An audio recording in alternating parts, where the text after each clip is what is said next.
আসসালামু আলাইকুম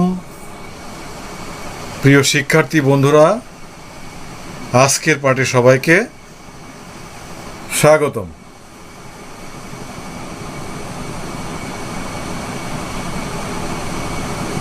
আমি বিএম ইউসুফ আলী, প্রভাষক, রাষ্ট্রবিজ্ঞান, Kamalapur school and college, Sabujbagh, Dhaka.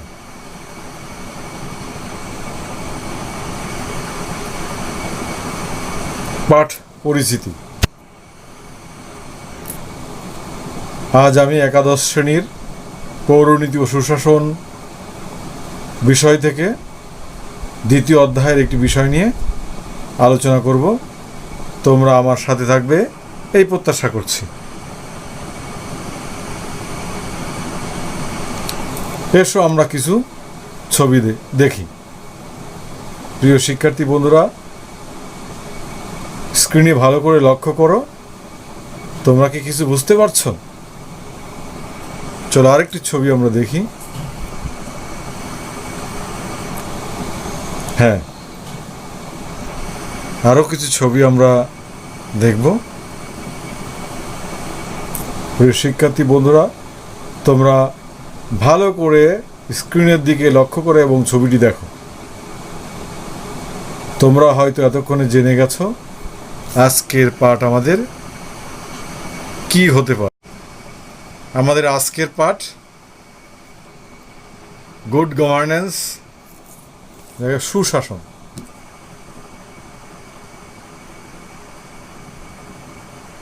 শিকনফল। এই পাঠ শেষে শিক্ষার্থীরা সুশাসনের ধারণা সংজ্ঞা প্রদান করতে পারবে এবং সুশাসনের উপাদান ও বৈশিষ্ট্য বর্ণনা করতে পারবে।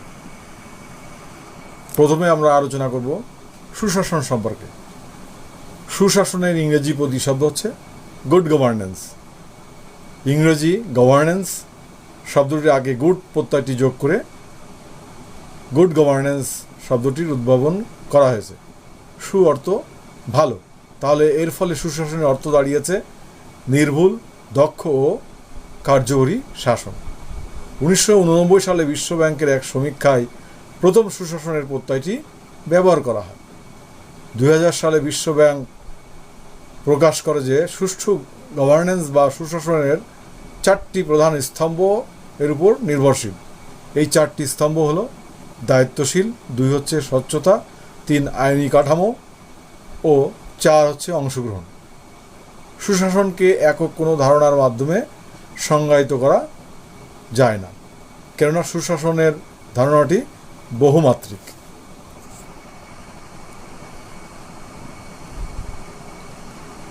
সুশাসনের সংজ্ঞা সম্পর্কে আমরা এখন জানব। প্রথমে আমরা বিশ্ব ব্যাংকের যে মতামত সেটা জানার চেষ্টা করব। তাদের মতে, মানে বিশ্ব ব্যাংকের মতে, সুশাসন হচ্ছে এমন একটি প্রক্রিয়া যেখানে উন্নয়নের লক্ষ্যে একটি দেশের অর্থনৈতিক ও সামাজিক সম্পদ ব্যবস্থাপনার জন্য ক্ষমতা প্রয়োগ করে। সবচেয়ে সুন্দর সংজ্ঞা দিয়েছেন ম্যাককর্নি।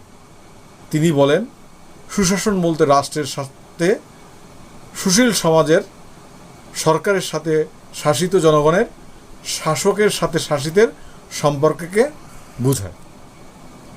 তাহলে আমরা একেবারে সহজ করে যদি বলি, যে শাসন ব্যবস্থায় স্বচ্ছতা, জবাবদিহিতা, বৈধতা ও জন অংশগ্রহণ থাকে তাকে সুশাসন বলা হয়। আমি আবারও বলছি, যে শাসন ব্যবস্থায় স্বচ্ছতা, জবাবদিহিতা, বৈধতা ও জন অংশগ্রহণ থাকে তাকে সুশাসন বলা যায়।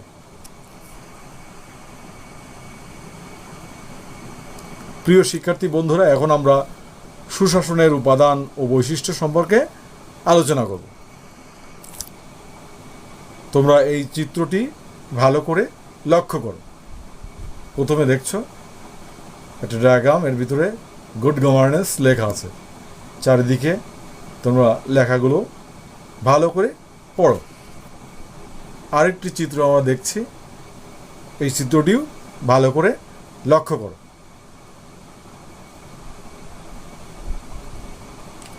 এ পর্যায়ে আমরা সুশাসনের বৈশিষ্ট্য ধারাবাহিকভাবে আলোচনা করব। হ্যাঁ, প্রিয় শিক্ষার্থী বন্ধুরা, দেখো একটি আয়না দিয়ে সব কিছু সুন্দরভাবে দেখছে, অক্ষরগুলি স্পষ্ট, স্বচ্ছ। স্বচ্ছতা, সুশাসনের একটি বৈশিষ্ট্য হচ্ছে স্বচ্ছতা। স্বচ্ছতা অর্থ পরিষ্কার, স্পষ্ট ও নির্ভুল হওয়া।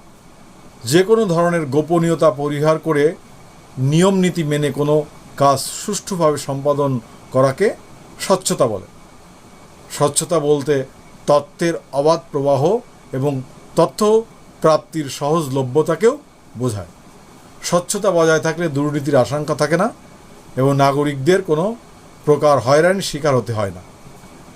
শাসক শাসিতের মধ্যে, সিদ্ধান্ত গ্রহণকারী ও তা পালনকারীর মধ্যে ভুল বোঝাবুঝির সুযোগ থাকে না। এতে সুশাসনের পথ সুগম হয়। তাহলে স্বচ্ছতা হচ্ছে সুশাসনের একটি অন্যতম বৈশিষ্ট্য ও উপাদান। স্বচ্ছতা অর্থ পরিষ্কার, স্পষ্ট ও নির্ভুল হওয়া। প্রিয় শিক্ষার্থী বন্ধুরা, তোমরা দেখো একজন ব্যক্তি দাঁড়িয়ে বক্তব্য রাখছে আর কয়েকজন ব্যক্তি তার কাছে প্রশ্ন করছে। জবাবদিহিতা, সুশাসনের আরেকটি অন্যতম বৈশিষ্ট্য হচ্ছে জবাবদিহিতা। এখন জবাবদিহিতা কি? নিজের কাজের জন্য অন্য ব্যক্তি বা কর্তৃপক্ষের কাছে ব্যাখ্যা দানের বাধ্যবাধকতাই জবাবদিহিতা। এটি সুশাসনের একটি বৈশিষ্ট্য।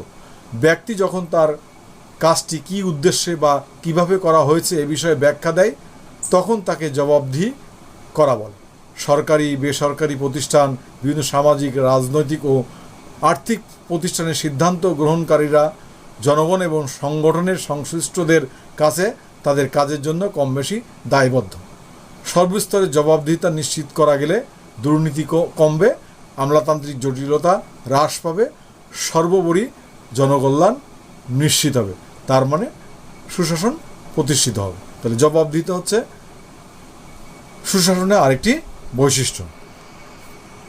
প্রিয় শিক্ষার্থী বন্ধুরা,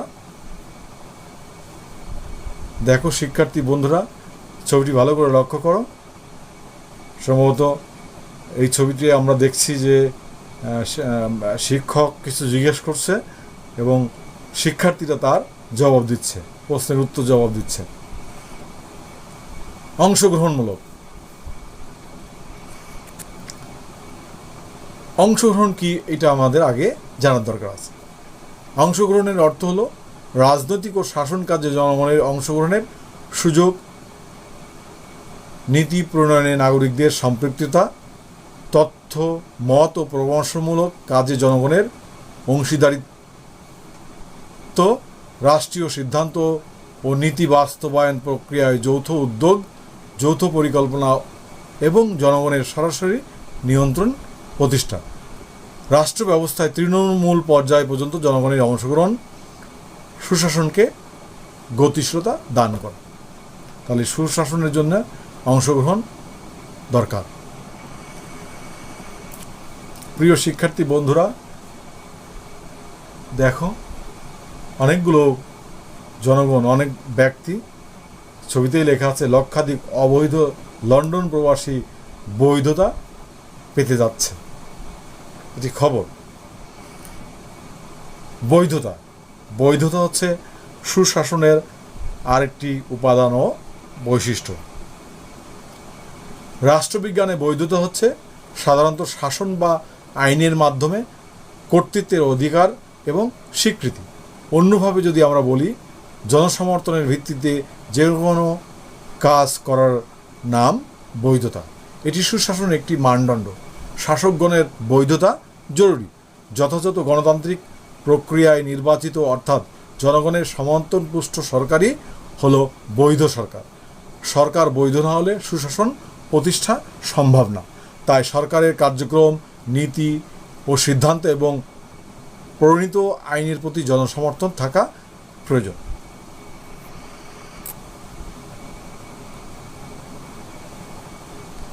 প্রিয় শিক্ষার্থী বন্ধুরা, তোমরা আরেকটি ছবি দেখো এবং দেখছো যেটা দক্ষতা, ইফিসিয়েন্সি। দক্ষতা সুশাসনের আরেকটি বৈশিষ্ট্য। দক্ষতার অর্থ হলো প্রাপ্ত সম্পদের ও উপকরণের সুষ্ঠু ব্যবহারের মাধ্যমে কাঙ্ক্ষিত সুবিধা অর্জন।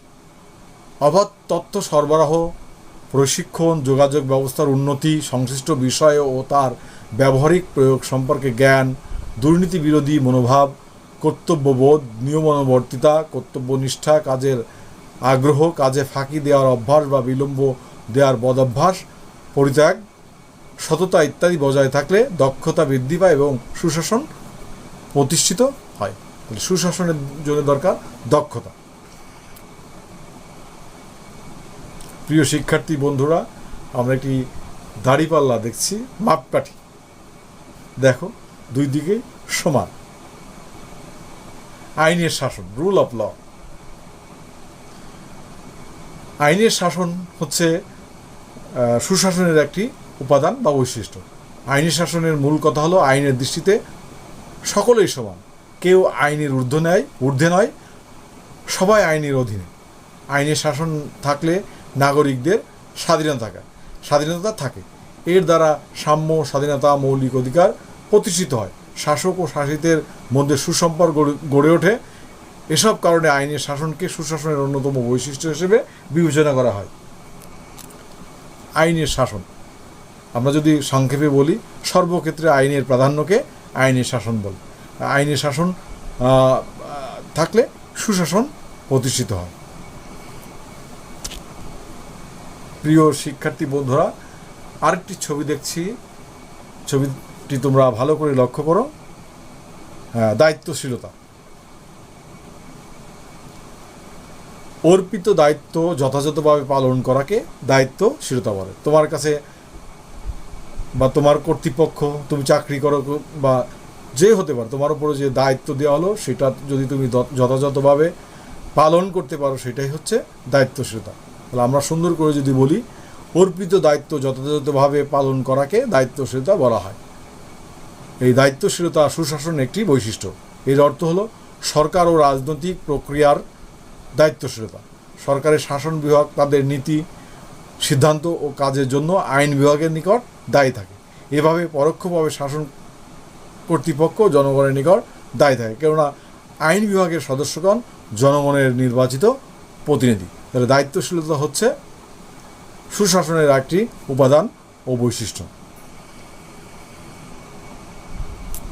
প্রিয় শিক্ষার্থী বন্ধুরা, তোমরা একটি ছবি দেখছো, আরেকটি ছবি আমরা দেখি। সমতা, সমান।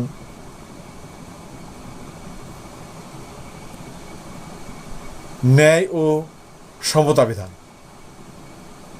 ন্যায় ও সমতা বিধান সুশাসনের আরেকটি উপাদান ও বৈশিষ্ট্য।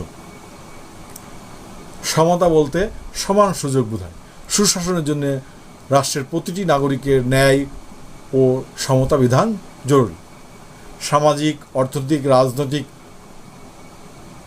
কোনো ক্ষেত্রেই ধর্ম, বর্ণ, জাতি, ভেদ, নারী পুরুষ ইত্যাদি কারণে বৈষম্য করা যাবে না। সকলের জন্য সমান সুযোগ সুবিধা নিশ্চিত করতে হবে। ন্যায় ও সমতা বিধান সুশাসনের একটি বৈশিষ্ট্য। তাহলে সকলের জন্য সমান সুযোগ সুবিধা নিশ্চিত করতে হবে, তাহলেই সুশাসন প্রতিষ্ঠিত হবে। দেখো, সবাই একত্রে হাত রেখেছে, মানে একটা বিষয়ে তারা একমত পোষণ করেছে। ঐকমত্য ভিত্তিক সুশাসন হচ্ছে ঐকমত্য ভিত্তিক। এটি সুশাসনের একটি বৈশিষ্ট্য। রাষ্ট্রের গুরুত্বপূর্ণ সিদ্ধান্ত গ্রহণ ও বাস্তবায়নের ক্ষেত্রে জনগণের ঐকমত্য জরুরি। ঐকমত্য ছাড়া রাষ্ট্রের জনকল্যাণমূলক কাজ বাস্তবায়ন করা সম্ভব নয়। তাহলে ঐকমত্য ভিত্তিক এটি হচ্ছে সুশাসনের একটি বৈশিষ্ট্য। ঐকমত্য ছাড়া রাষ্ট্রের কল্যাণমূলক কাজ করা সম্ভব নয় বা বাস্তবায়ন করা সম্ভব নয়। দেখো বন্ধুরা, সিভিল সোসাইটি লেখা আছে, বাংলা হচ্ছে সুশীল সমাজ। কারা সুশীল সমাজের অন্তর্ভুক্ত? সুশীল সমাজ হচ্ছে সুশাসনের একটি অংশ বা বৈশিষ্ট্য বা উপাদান।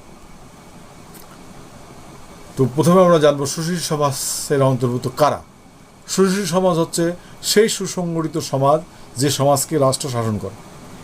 এ সমাজ রাজনৈতিক ক্ষমতাহীন জনগণকে নিয়ে গঠিত।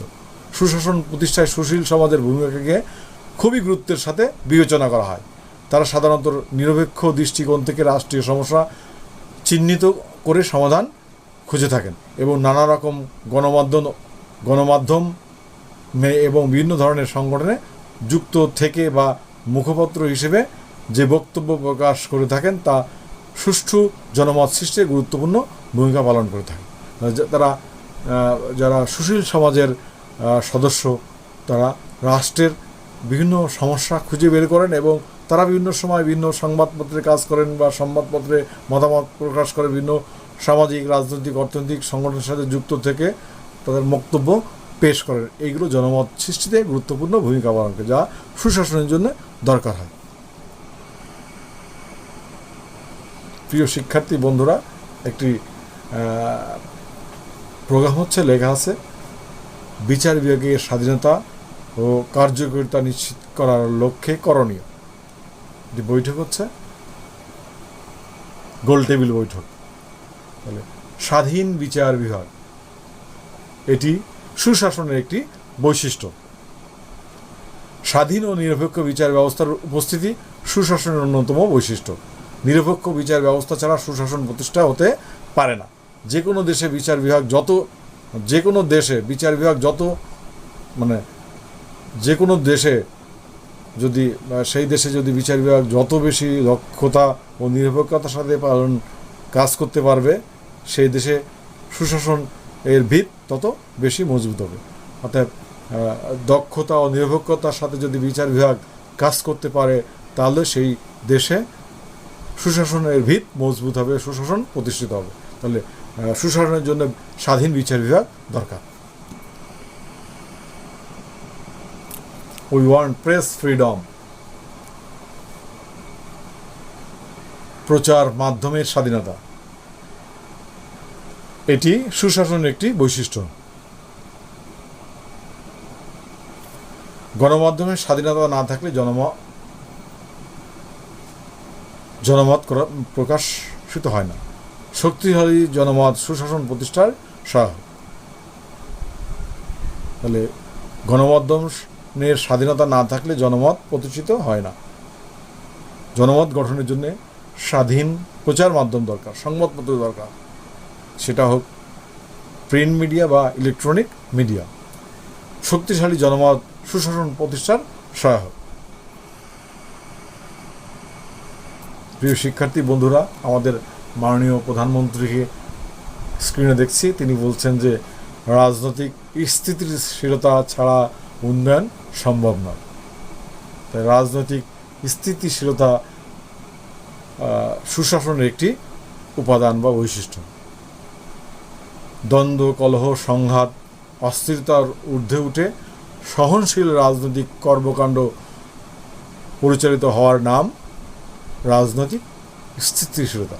রাজনৈতিক স্থিতিশীলতার অভাবে সুশাসন ব্যাহত হয়। যদি কখনো কোনো দেশে সরকারি দল বা বিরোধী দলের ভিতরে সংঘাত, দ্বন্দ্ব, হরতাল, ধর্মঘট, বিভিন্ন কার্যকলাপ পরিচালিত হতে থাকে, তাহলে সেখানে সুশাসন প্রতিষ্ঠিত হতে পারে না। তার রাজনৈতিক স্থিতিশীলতার অভাবে সুশাসন ব্যাহত হয়। এই জন্যে রাজনৈতিক স্থিতিশীলতা সুশাসনের জন্য সহায়ক। প্রিয় শিক্ষার্থী বন্ধুরা, দেখো বিভিন্ন জায়গায় ছড়িয়ে আছে এই লোকগুলো, ব্যক্তিরা। বিকেন্দ্রীকরণ, ডিসেন্ট্রালাইজেশন। রাষ্ট্রের ক্ষমতা কেন্দ্র থেকে স্থানীয় পর্যায়ে ছড়িয়ে দেওয়ার নাম বিকেন্দ্রীকরণ। বিকেন্দ্রীকরণের ফলে সরকারি কর্মকাণ্ডে জনগণের অংশগ্রহণ বৃদ্ধি পায়, সময় বেঁচে যায়, স্থানীয় নাগরিকদের চাহিদা পূরণ বৃদ্ধি পায়, রাজনৈতিক স্থিতিশীলতা বজায় রাখা এবং স্থানীয় পর্যায়ে ক্ষমতায়ন নিশ্চিত করা সম্ভব হয়। তাহলে বিকেন্দ্রীকরণ মানে কেন্দ্রে ক্ষমতা না রেখে বিভিন্ন জায়গায় ছড়িয়ে দেওয়া। তাহলে রাষ্ট্রের ক্ষমতা কেন্দ্র থেকে স্থানীয় পর্যায়ে ছড়িয়ে দেওয়ার নাম হচ্ছে বিকেন্দ্রীকরণ। বিকেন্দ্রীকরণের ফলে সরকারি কর্মকাণ্ডে জনগণের অংশগ্রহণ বৃদ্ধি পায়, সময় বেঁচে যায়, স্থানীয় নাগরিকদের চাহিদা পূরণ বৃদ্ধি, রাজনৈতিক স্থিতিশীলতা বজায় রাখা এবং স্থানীয় পর্যায়ে ক্ষমতায়ন নিশ্চিত করা সম্ভব হয়। প্রিয় শিক্ষার্থী বন্ধুরা, এখন আমি কয়েকটি প্রশ্ন তোমাদের কাছে জানতে চাইব, তোমরা বুঝে উত্তর দেওয়ার চেষ্টা করব। সুশাসন কি? কোশ্চেনটা অত্যন্ত গুরুত্বপূর্ণ, অনেক সময় পরীক্ষায় আসে, প্রায়ই আসে, আমরা দেখি। তোমরা ভালো করে এই প্রশ্নটি শিখবে। যে শাসন ব্যবস্থায় স্বচ্ছতা, জবাবদিহিতা, বৈধতা ও জন অংশগ্রহণ থাকে তাকে সুশাসন বলা হয়। আমি আবারও বলছি, যে শাসন ব্যবস্থায় স্বচ্ছতা, জবাবদিহিতা, বৈধতা ও জন অংশগ্রহণ থাকে তাকে সুশাসন বলা হয়। 2 নম্বর প্রশ্ন, জবাবদিহিতা কি? নিজের কাজের জন্য অন্য ব্যক্তি বা কর্তৃপক্ষের কাছে ব্যাখ্যা দানের বাধ্যবাধকতাই জবাবদিহিতা। নিজের কাজের জন্য অন্য ব্যক্তি বা কর্তৃপক্ষের কাছে ব্যাখ্যা দানের বাধ্যবাধকতা হচ্ছে জবাবদিহিতা। প্রিয় শিক্ষার্থী বন্ধুরা, আমরা একেবারে ক্লাসের শেষ পর্যায়ে চলে এসেছি। তোমরা খাতা কলম বের করে এবং বাড়ির কাজ লিখে নাও। আজকের বাড়ির কাজ, সুশাসন প্রতিষ্ঠায় সাম্য কেন প্রয়োজন ব্যাখ্যা করো। আমি আবার বলছি, সুশাসন প্রতিষ্ঠায় সাম্য কেন প্রয়োজন ব্যাখ্যা করো। প্রিয় শিক্ষার্থী বন্ধুরা, তোমরা ভালো থেকো। সবাইকে ধন্যবাদ জানিয়ে আজকের ক্লাস শেষ করছি। আল্লাহ হাফেজ।